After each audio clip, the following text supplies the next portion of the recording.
Nikita Zadorov did not speak to the media after Calgary's optional skate Wednesday. The 28-year-old defenseman requested a trade on November the 10th. That request came just 2 weeks after Zadorov said there were no excuses for the team's slow start to the season. I feel like we still got a great team. Obviously, should maybe have a couple more wins than we do, but at the end of the day, we're going to find ways to stack them on top of each other and find ourselves back in the playoff picture. So, of course, it's very early, but I've not lost belief in this team one bit. How do teammates react when a guy says that maybe he doesn't want to be here? What's the reaction of the group, would you say? Well, we'll keep that within the group. We dealt with it, and we've talked about it, and now we're focused on just playing hockey. How'd you find out? Just like everyone else, Twitter or X.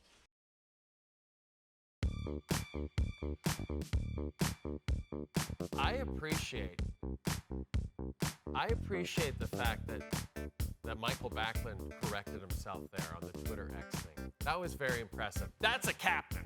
That's what a captain does, and that's a great mustache. Let's go chat with Frankie Corrado. And we're going to talk about the Zadorov stuff with Frankie, of course. But first, Frankie, let's talk about this Edmonton Oilers comeback.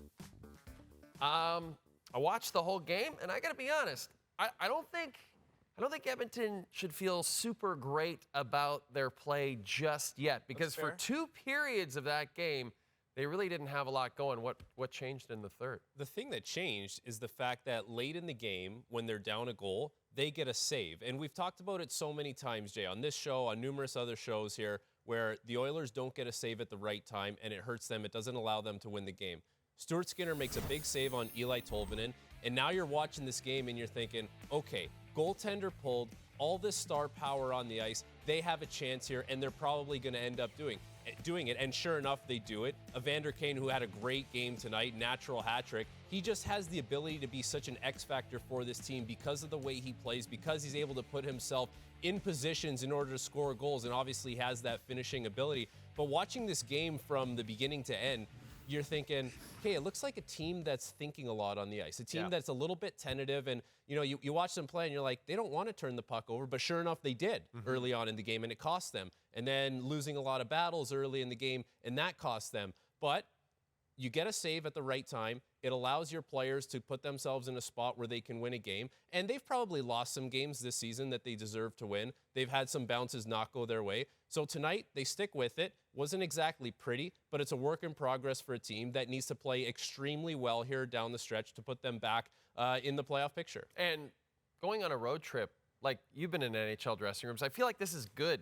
In a way, you got a new coach. You kind of like get away from home and just go be on the road. Do stuff together. I wonder if the coach looks at it that way, because practice time is so limited when you're on the road. Fair but enough. there is like nice aspects of it where you're gonna have dinners with the team and you're gonna get to know people, and they're going to some sunny destinations, so that'll help kind of get guys together outside of the rink. So that'll be important for this team. But really, what it comes down to, all that stuff is great. Even bad teams do that kind of stuff. So let's keep that in mind.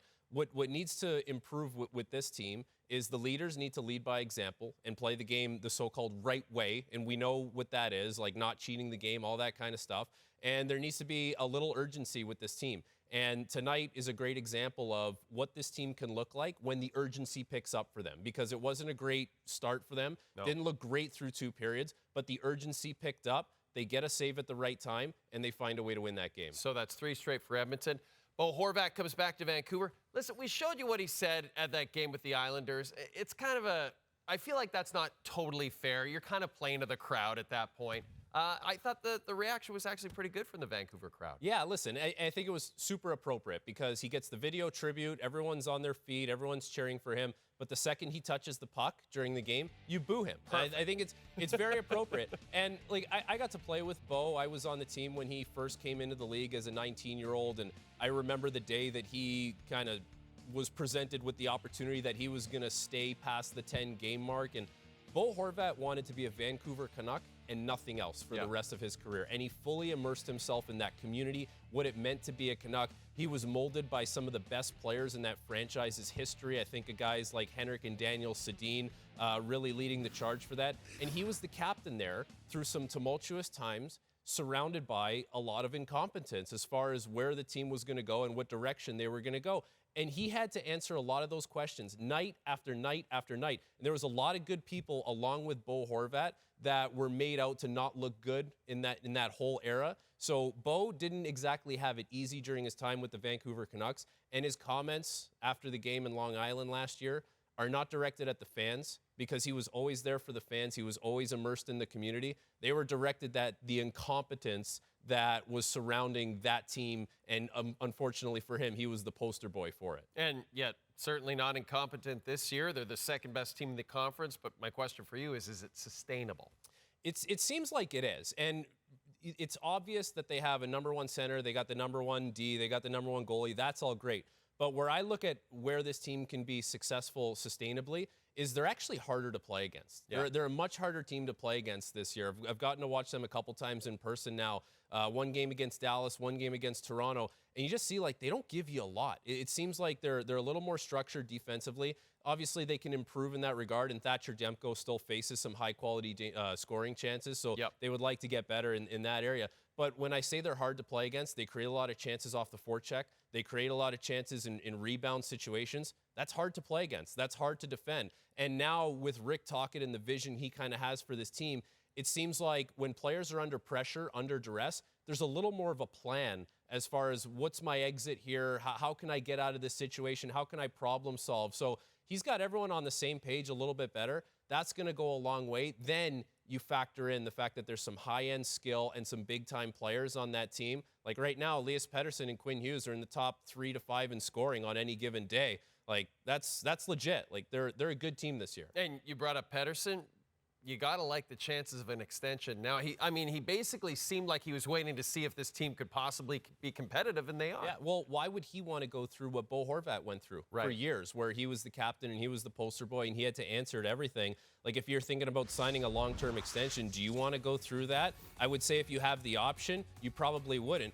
But now that Rick Tocchet has come in here and solidified what the coaching staff's vision is going to be, he probably looks at that and says, okay, I feel like this is a place where I want to be and I can see myself committing here long term. And like the players that are around here, like I think of Kuzmenko as a guy who's fit in well with Pettersson. Yeah. Obviously Quinn Hughes, they have a really good thing going on the power play. I think JT Miller this season has really taken steps to become or embrace more of a shutdown kind of matchup guy, along with the offensive ability that he does have.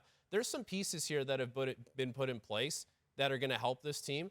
And he probably looks at that and says, okay, like this is something I can stick around in the long term for, and they're going to have to pay him. Like if you want to have good players, you're going to have to pay him, and he's going to cost a lot of money. But so be it. If you don't want to pay good players, then you can be a bad team. The price is only going up too. I mean, might as well get the deal done as soon as you can. In Calgary, it's the exact opposite. A lot of players seem to want out. Nikita Zadorov is just flat out coming out and requesting a trade. Take us in the dressing room. I know we heard Michael Backlund say, well, we dealt with it. But that's got to be awkward in the dressing room. Completely bizarre. Completely bizarre. I'm trying to think of the sheer logistics of this. Yeah. So you finish the game, you grab your hockey bag, you load it on the cart, it goes out to the bus, and now you got to get on the bus. So you walk by the head coach, the general manager, you walk to the back of the bus. Everyone's going on Twitter, or X, as Backlund says, and they're checking messages, and you're sitting there and you're like, wait a second. When did Zadorov ask for a trade? Did I miss that? And then you're looking at him on the bus. Like, where is this guy? Hey, did you ask for a trade? Like that, and then you got to walk on the plane. So you got to walk by the coach and GM again. Then you got to get off and you get to the hotel. Like there's so many times after a game when you're traveling that you're like walking by the coach and the GM.